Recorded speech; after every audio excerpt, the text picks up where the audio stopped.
मूल्यांकन प्रक्रिया 3 घटक पर विलंब करती है। शैक्षिक उद्देश्य, सीखने के दौरान प्राप्त अनुभव, शिक्षार्थियों का मूल्यांकन, आकलन और मूल्यांकन। आकलन यह मूल्यांकन की तुलना में व्यापक और गुणात्मक अवधारणा है। यह एक प्रक्रिया उन्मुख दृष्टिकोण है जिसका उपयोग अधिगम की प्रक्रिया में सुधार के लिए क्षेत्रों की पहचान करने के लिए किया जाता है। यह एक शिक्षार्थी के सीखने, प्रगति और उपलब्धि के बारे में जानकारी प्राप्त करने की प्रक्रिया को संदर्भित करता है। मूल्यांकन यह एक संकीर्ण अवधारणा है क्योंकि इसमें परीक्षण, मापन शामिल है। यह छात्रों को ग्रेडिंग या अंक प्रदान देने के लिए किया जाता है। यह एक उत्पाद उन्मुख दृष्टिकोण है जिसका उपयोग छात्रों के सीखने के बारे में समग्र निर्णय प्रदान करने के लिए किया जाता है। यह बच्चों के अंक और ग्रेड में विशिष्ट परिवर्तनों का मात्रात्मक अनुमान है। मापन उस डिग्री को मापने की एक प्रक्रिया है जिसमें किसी व्यक्ति या किसी चीज में एक विशेषता अर्थात गुणवत्ता, विशेषताएं या योग्यताएं होती हैं। मापन मानव और गैर मनुष्यों के कुछ पहलुओं को मापने के लिए एक अंक प्रदान करता है।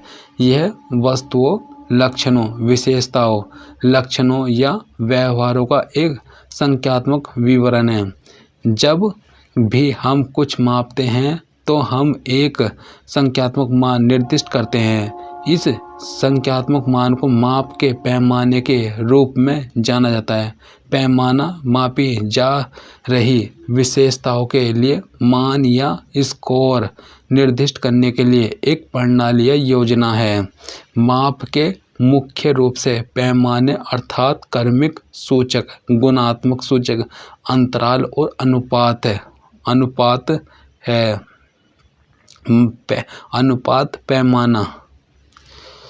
अनुपात पैमाने को मापने में उच्चतम पैमाना कहा जाता है। यह माप का सबसे विश्वसनीय पैमाना। यह पहले चर्चा किए गए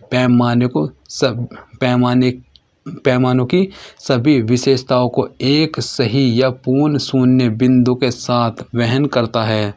उदाहरण: ऊंचाई, वजन, गति, दूरी आदि का मापन 100 मीटर की दूरी 50 मीटर की ठीक दुगनी होती है। इसमें है सभी गणितीय अनुप्रयोग, जोड़, घटाव, गुणा और भाग एक अनुपात पैमाने पर किए जा सकते हैं। अनुपात पैमाने के साथ सभी सांख्यिकीय तकनीकों की अनुमति है। यह निष्कर्ष निकाला गया है कि मापन का सबसे विश्वसनीय पैमाना अनुपात है। नाम मात्र पैमाना: लक्षण के लिए एक समुच्चय या समूह को एक नंबर दिया जाता है। उदाहरण: पुरुष और महिला, शिक्षा के लिए, मनोवैज्ञानिक के लिए, वाणिज्य के लिए आदि जैसे अंक निर्दिष्ट करना। इन अंकों को सांख्यिक रूप से जोड़ा, घटाया, क्रमबद्ध या बदला नहीं जा सकता। क्रम सूचक पैमाना: यह लोगों या वस्तुओं को उनकी विशेषताओं की मात्रा के अनुसार श्रेणीबद्ध करता है। उदाहरण: शिक्षार्थियों की रैंकिंग उनकी ऊंचाई के अनुसार सबसे लंबे से सबसे छोटे तक या किसी विशेषता के आधार पर सबसे कम या इसके विपरीत होती है। प्रतिशत श्रेणी, आयु समकक्ष या ग्रेड समकक्ष का उपयोग किया जा सकता है। अंतराल पैमाना: यह लोगों या वस्तुओं को समान इकाइयों के पैमाने में श्रेणीबद्ध करता है। उदाहरण: उपलब्धि, प्रदर्शन, बुद्धि लब्धि, स्कोर आदि इस माप के उदाहरण हैं। 100 बुद्धि लब्धि का मतलब यह नहीं है कि यह व्यक्ति 50 बुद्धिलब्धि स्कोर वाले व्यक्ति की तुलना में 2 गुना अधिक बुद्धिमान है। अधिकांश सांख्यिकी सूत्रों को ऐसे मापों पर लागू किया जा सकता है। इसमें है शिक्षण अधिगम प्रक्रियाओं को बढ़ाना, रचनावादी शिक्षण के साधन के रूप में कक्षा अवलोकन और प्रतिक्रिया, प्रतिबिंब और संवाद, अवलोकन यह देखने, सुनने, पढ़ने या किसी अन्य माध्यम से डेटा एकत्रित करने की एक विधि या प्रक्रिया है जिसमें इंद्रियों को शामिल किया जाता है और इसे संरचित तरीके से रिकॉर्ड किया जाता है। अवलोकन मनोवैज्ञानिक जांच का एक बहुत शक्तिशाली उदाहरण है। यह व्यवहार का वर्णन करने की एक प्रभावी विधि है। एक मनोवैज्ञानिक अवलोकन कई मामलों में दिन प्रतिदिन के अवलोकन से भिन्न होता है। ये डेटा का चयन, रिकॉर्डिंग और विश्लेषण है। अवलोकन के प्रकार, नियंत्रित अवलोकन। जब अवलोकन एक प्राकृतिक या वास्तविक जीवन विन्यास में किया जाता है। उपरोक्त उदाहरण में यह एक स्कूल था जिसमें अवलोकन किया गया था। इसे प्राकृतिक अवलोकन कहा जाता है। इस स्थिति में पर्यवेक्षक अवलोकन करने के लिए स्थिति को नियंत्रित या परिवर्तन करने का कोई प्रयास नहीं करता। इस प्रकार का अवलोकन अस्पतालों, घरों, स्कूलों, केंद्रों आदि में किया जाता है। हालांकि कई बार आपको कुछ कारकों को नियंत्रित करने की आवश्यकता हो सकती है जो व्यवहार को निर्धारित करते हैं, क्योंकि वे आपके अध्ययन का ध्यान केंद्रित नहीं करते। इस कारण से मनोवैज्ञानिक में कई अध्ययन प्रयोगशाला में आयोजित किए जाते हैं। इस प्रकार का अवलोकन, जिसे नियंत्रित प्रयोगशाला अवलोकन कहा जाता है, वास्तव में प्रयोगशाला प्रयोगों में प्राप्त किया जाता है। गैर प्रतिभागी अवलोकन इसमें है उदाहरण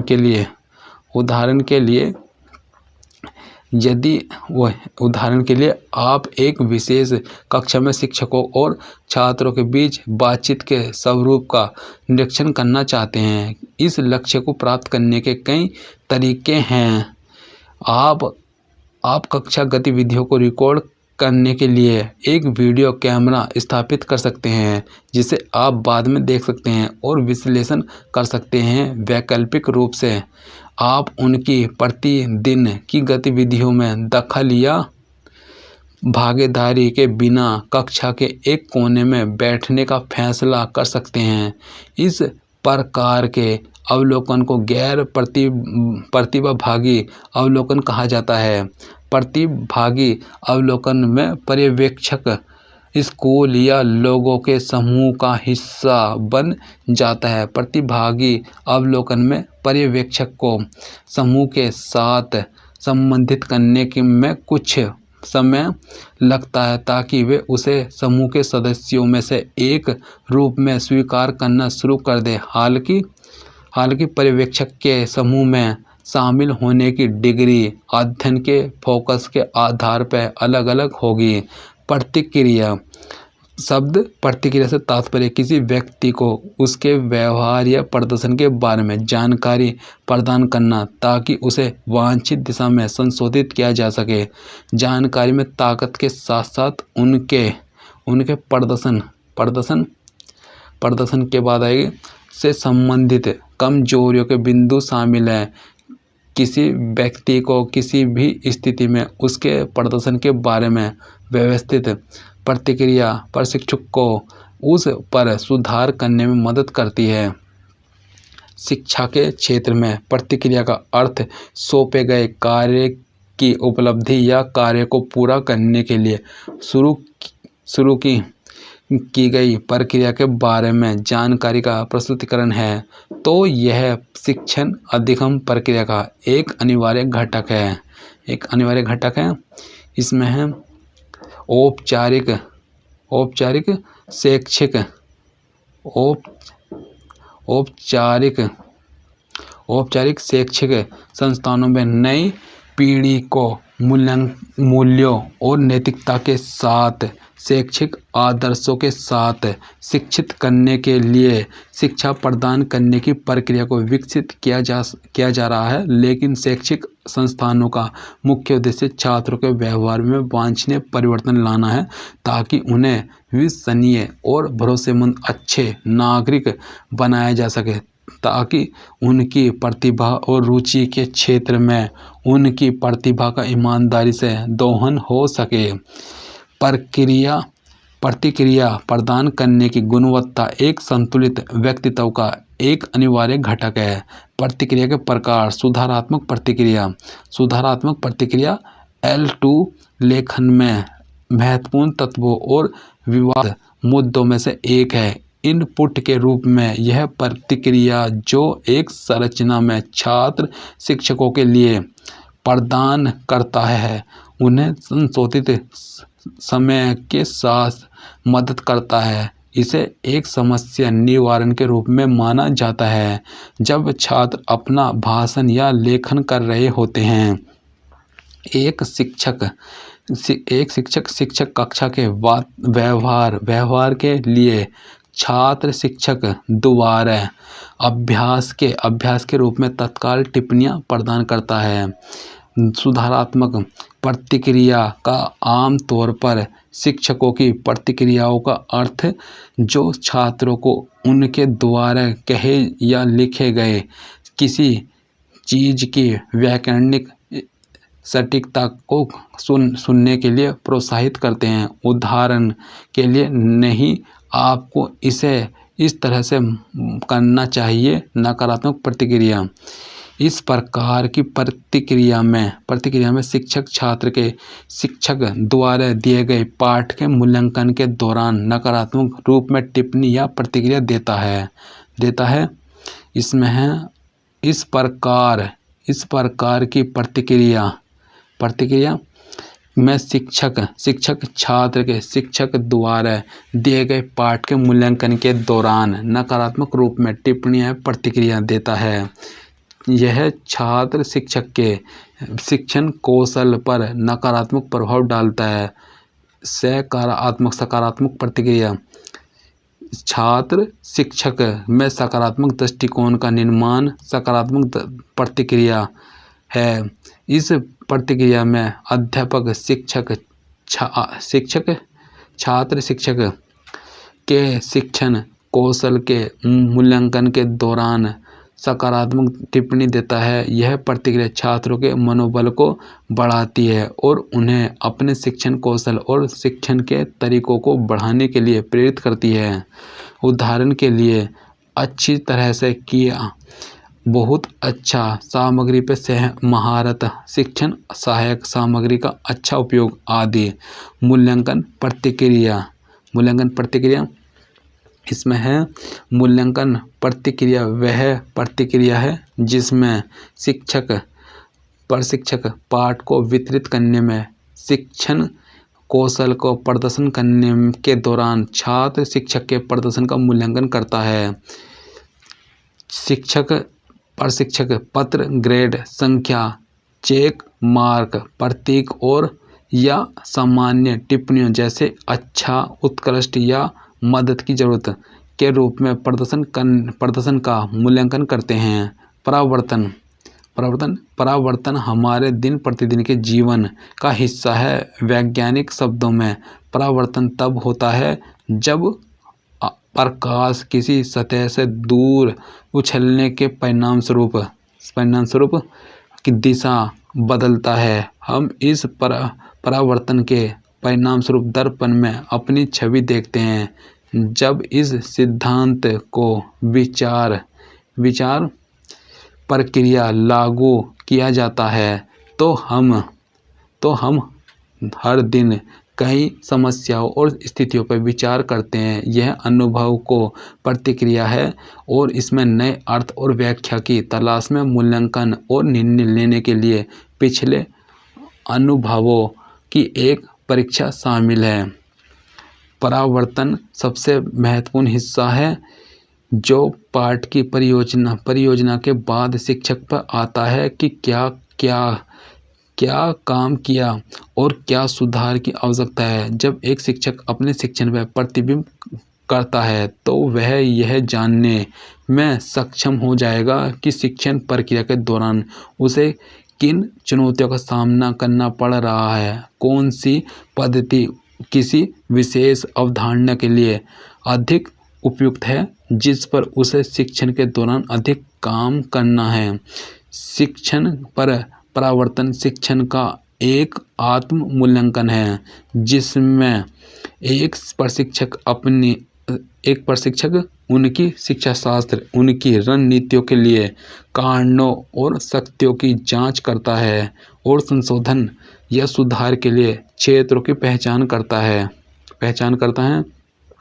परावर्तन कार्रवाई में शिक्षक को दोबारा निर्णय लेने की प्रक्रिया को संदर्भित किया जाता है, जबकि शिक्षण में सक्रिय रूप से लगे रहते हैं। कार्रवाई पर परावर्तन महत्वपूर्ण विश्लेषण और कार्रवाई का मूल्यांकन है, और यदि कार्य का एक अलग कोर्स हुआ हो तो क्या हुआ, इस पर चिंतन करना। शिक्षक अपने पाठ के बारे में जानकारी एकत्रित करने और प्रतिक्रिया देने के लिए सहकर्मियों को अपनी कक्षा में आने के लिए आमंत्रित कर सकते हैं। यह एक साधारण अवलोकन कार्य के साथ या नोट्स माध्यम से हो सकता है और उस क्षेत्र से संबंधित हो सकता है जिसे शिक्षक ने पहचाना है, जिसे वे प्रतिबिंबित करना चाहते हैं। चिंतनशील सोच का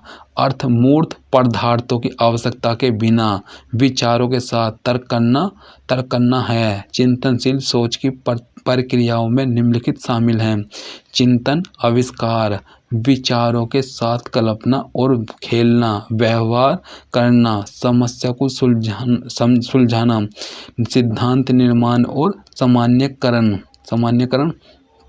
इसमें है विचारात्मक चिंतनशील व्यवहार, प्रभावी व्यवहार, पूछताछ, चिंतन और निरंतर पेशेवर विकास से जुड़ा होना चाहिए। शिक्षक विचारात्मक व्यवहार के माध्यम से उनकी शिक्षण शैली के बेहतर समझ को प्राप्त करके कक्षा में उनकी प्रभावशीलता को बढ़ा सकते हैं। 1987 में डोनाल्डसन ने एक विशिष्ट अनुशासन में किसी की कलात्मकता या शिल्प को परिष्कृत करने में एक महत्वपूर्ण प्रक्रिया के रूप में विचारात्मक व्यवहार की अवधारणा को पेश किया। चिंतन को व्यापक रूप से जानबूझकर उद्देश्यपूर्ण अधिसंज्ञानात्मक सोच और या क्रिया के रूप में परिभाषित किया जा सकता है, जिसमें शिक्षक अपने पेशेवर व्यवहार को बेहतर बनाने के लिए संलग्न होते हैं। शब्द अधि का अर्थ आगे या शीर्ष पर होता है, इसलिए अधिक संज्ञान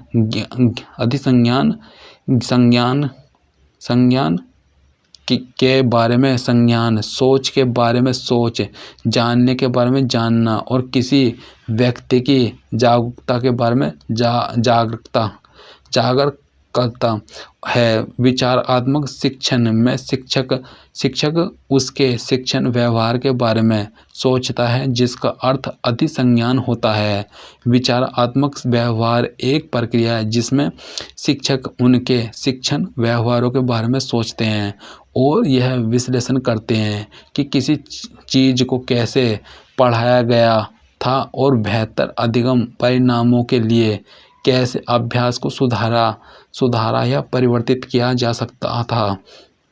चिंतनशील विचार, यह छात्रों को उनके विचारों और अधिगम के बारे में गंभीर रूप से चिंतन में मदद करते हैं और भविष्य के अभ्यास को बेहतर बनाने के लिए उस ज्ञान का उपयोग करते हैं। यह किसी ने जो सीखा है उस पर सुधार करने के लिए अभ्यास की संदर्भित करते हैं। यह परिवर्तन के लिए वस्तुनिष्ठ विचार और क्रिया को संयोजित करते हैं। इनमें किसी के व्यावसायिक अभ्यास में सुधार के लक्ष्य के साथ किसी के कार्यों के बारे में चिंतन और गंभीर रूप से विश्लेषण करना शामिल है।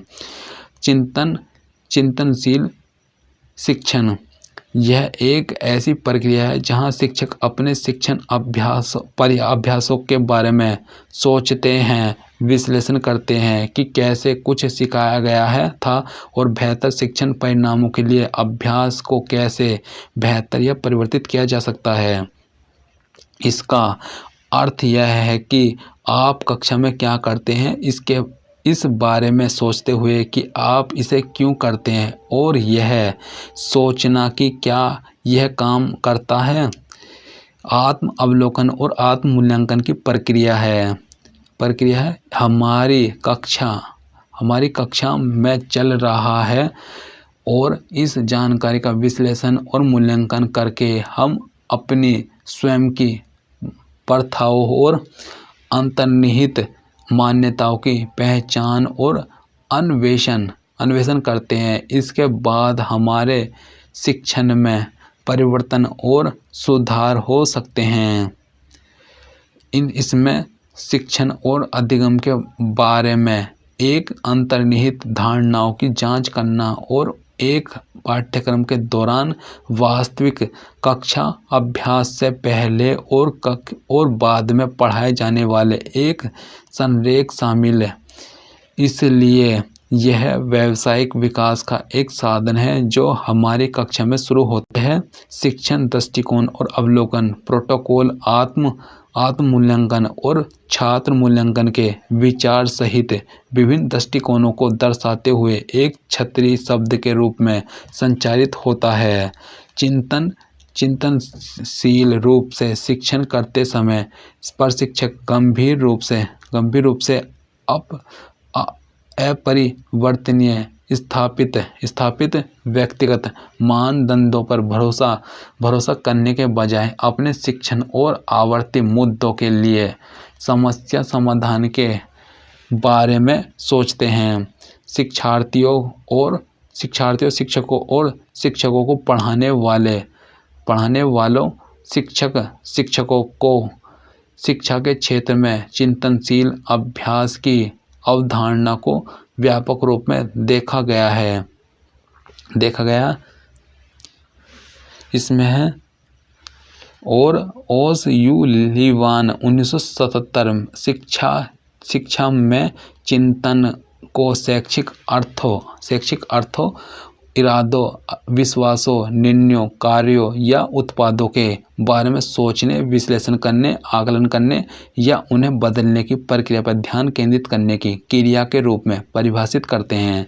इस क्रिया का प्राथमिक उद्देश्य अभ्यास को सूचित करने वाले ज्ञान और कार्यों को संचित करने, समायोजित करने, उत्पन्न करने, परिष्कृत करना, पुनर्गठन या बदलना है।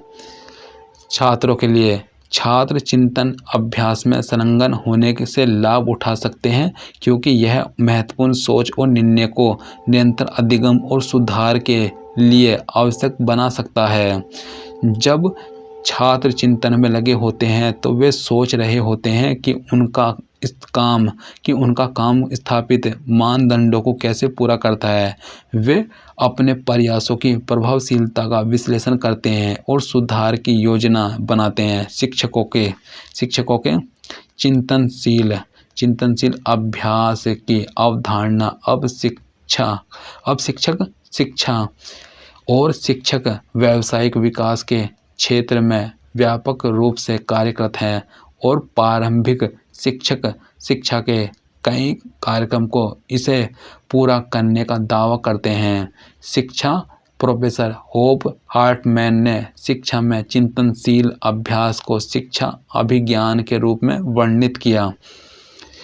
शिक्षण और अधिगम जटिल प्रक्रियाएं हैं और कोई भी सही दृष्टिकोण नहीं है। शिक्षण के विभिन्न दृष्टिकोणों पर चिंतन करना और अतीत और वर्तमान अनुभवों की समझ को फिर से तैयार करना शिक्षण प्रथाओं में सुधार ला सकता है।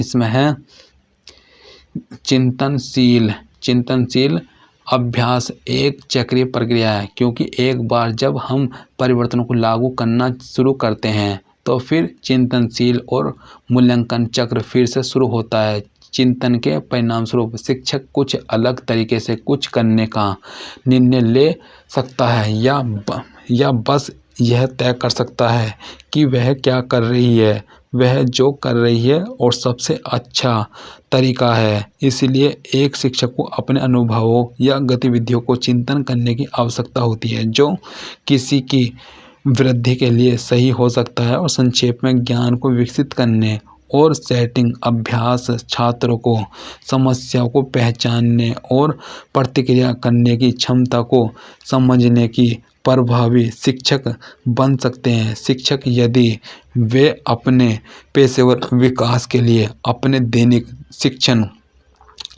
शिक्षण गतिविधियों को प्रतिबिंबित करते हैं तो शिक्षार्थियों की ज़रूरतों और विभिन्न मुद्दों में निपट सकते हैं। अपने पेशेवर क्षेत्र में बने रहने के लिए छात्र शिक्षकों को अपने व्यवहार और शैली में बदलाव लाने और विकसित करने की आवश्यकता है। चिंतन एक स्मरण है जिसे शिक्षकों को अपने विकास के लिए मध्यस्थता करने की आवश्यकता है। पूर्व सेवा प्रशिक्षण कार्यक्रम में अभ्यास की जाने वाली रणनीतियाँ प्रतिबिंब की प्रक्रिया का पहला चरण डेटा के विश्लेषण के बाद कक्षा में क्या होता है इसके बारे में जानकारी इकट्ठा करना। यहाँ यह करने के कुछ अलग तरीके हैं। चिंतनशील पत्रिका डायरी इसमें विशुद्ध रूप से व्यक्तिगत होने के बाद से चिंतन प्रक्रिया शुरू करने का यह सबसे आसान तरीका है। छात्र शिक्षक कक्षा की सेटिंग्स में कई मुद्दों का सामना करते हैं। प्रत्येक गतिविधि अभ्यास पाठ के बाद छात्र शिक्षक को नोटबुक में लिखना होता है कि क्या हुआ है। वे अपनी प्रतिक्रिया और भावनाओं और उन चीज़ों का वर्णन कर सकते हैं जो प्रत्येक सत्र के दौरान हुई थी। डायरी लेखन को नियमित रूप से करने के लिए समय निकालने के लिए एक निश्चित अनुशासन की आवश्यकता होती है। सहयोगात्मक अधिगम सहकर्मी सदस्यों के साथ सहयोग से यह संभावना बढ़ जाती है कि छात्र शिक्षक अपने पेशेवर विकास में सफलतापूर्वक चिंतनशील और अधिक आश्वस्त होंगे। फिर इसमें अपने साथियों के साथ अपने अनुभव पर चर्चा करते हुए वे अपने स्वयं के अनुभवों का वर्णन कर सकते हैं और अभ्यास के अपने स्वयं के सिद्धांतों की जांच कर सकते हैं। शिक्षक प्रशिक्षक की प्रतिपुष्टि शिक्षक की प्रतिक्रिया से छात्र शिक्षक को अपने पाठ या संस्था में संचालित किसी भी गतिविधि को प्रतिबिंबित करने में मदद मिल सकती है। सहकर्मी अवलोकन सबसे बुनियादी अनुसंधान तकनीक है जो छात्र शिक्षक कक्षाओं में नियोजित करते हैं।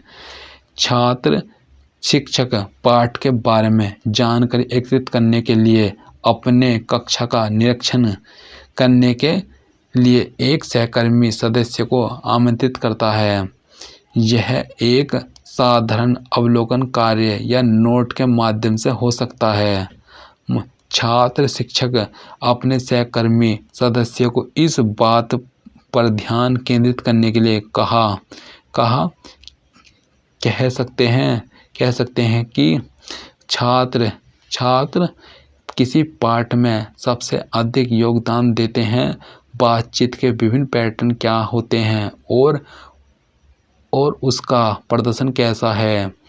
अवलोकन को अवलोकन को एक नकारात्मक अनुभव के बजाय एक सकारात्मक के रूप में देखने के लिए पर्यवेक्षक का कार्य केवल जानकारी एकत्रित करने तक सीमित होना चाहिए। पर्यवेक्षक को छात्र शिक्षक के पाठ के मूल्यांकन में शामिल नहीं होना चाहिए। कक्षाओं का पारस्परिक अवलोकन वास्तव में फलदायी है, इसलिए उनके पेशेवर विकास के लिए अवलोकन एक अच्छा तरीका है। छात्र प्रतिपुष्टि। छात्र शिक्षक अपने छात्रों से इस बारे में पूछ सकते हैं कि कक्षा में क्या होता है। उनकी राय और धारणाएं एक अलग और मूल्यवान परिप्रेक्ष्य जोड़ सकती है। यह सरल प्रश्नावली के द्वारा किया जा सकता है। क्रियात्मक शोध। यह भी एक तरह का चिंतनशील अभ्यास है। यह शिक्षकों द्वारा उनके अभ्यास को समझने और समस्याओं को हल करने के तरीकों को सुधारने के लिए प्रगतिशील समस्याओं को सुलझाने की एक चिंतनशील प्रक्रिया है। यह छात्रों को सामान्य समस्याओं की पहचान करके और संभावित कारणों और समाधानों के बारे में परिकल्पना करके और कार्य योजना को लागू करने का प्रयास करके कक्षा में क्या हो रहा है के बारे में जागरूक होने में मदद करता है। एक बार छात्र शिक्षक के पास अपनी कक्षा में जाने के बारे में दर्ज की गई कुछ जानकारी होती है तो उन्हें अपने द्वारा एकत्रित की गई जानकारी के बारे में सोचना, बात करना, पढ़ना और पूछना होगा। वे अवलोकन के माध्यम से अपने शिक्षण में होने वाले पैटर्न की पहचान कर सकते हैं, फिर उसे दूर करने के उपाय खोजने चाहिए।